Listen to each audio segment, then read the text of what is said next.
आणि आता एक महत्त्वाची ब्रेकिंग न्यूज अमरावतीमधून। अमरावती महानगरपालिकेमध्ये महापौरपदी भाजप महायुतीचे श्रीचंद तेजवानी यांची निवड झाली आहे। भाजपच्या महापौर पदाच्या उमेदवाराला एमआयएमच्या बडनेरा येथील महिला नगरसेविका मीरा कांबळे यांनी पाठिंबा दिल्याचं समोर येत आहे। अमरावतीमध्ये भाजप, युवा स्वाभिमान, शिंदेंची शिवसेना आणि अजितदादांची राष्ट्रवादी एकत्र होती।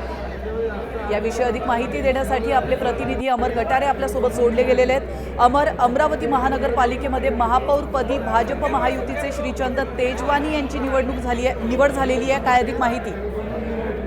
तर आता अमरावती महानगरपालिकेमध्ये महापौर निवडीची प्रक्रिया सुरू असतानाच बघितलं तर या ठिकाणी भाजपाचे 25 नगरसेवक, तर एनसीपीचे 11, तर युवा स्वाभिमान पक्षाचे 15 या नगरसेवकांनी हात वर करून जी तेजवानी यांना पसंत दिली होती। त्यातच बघितलं तर एमआयएमच्या मीरा कांबळे ह्या बडनेरा मतदारसंघातून निवडून आलेल्या होत्या आणि त्यांनी सुद्धा या श्रीचंद तेजवानी भाजपच्या महापौर पदाचे उमेदवार यांना पसंत दिली आहे। त्यामुळं एकंदरीत मोठ्या प्रमाणात जो आहे या संपूर्ण सभागृहामध्ये पाहायला मिळाला। तर दुसरीकडे काही दिवसांआधी नगर परिषदेमध्ये अचलपूर या ठिकाणी सुद्धा एमआयएम सोबत युती केली असल्याची जोरदार चर्चा झाली होती। त्या ठिकाणी सुद्धा नक्कीच धन्यवाद तुम्ही दिलेल्या महत्त्वपूर्ण माहितीबद्दल। आपण पाहतोय अमरावतीमध्ये भाजप, युवा स्वाभिमान, शिंदेंची शिवसेना आणि अजितदादांची राष्ट्रवादी हे एकत्र होते। अमरावती महानगरपालिकेमध्ये एकूण 87 नगरसेवक निवडून आलेत आणि महापौरपदी आता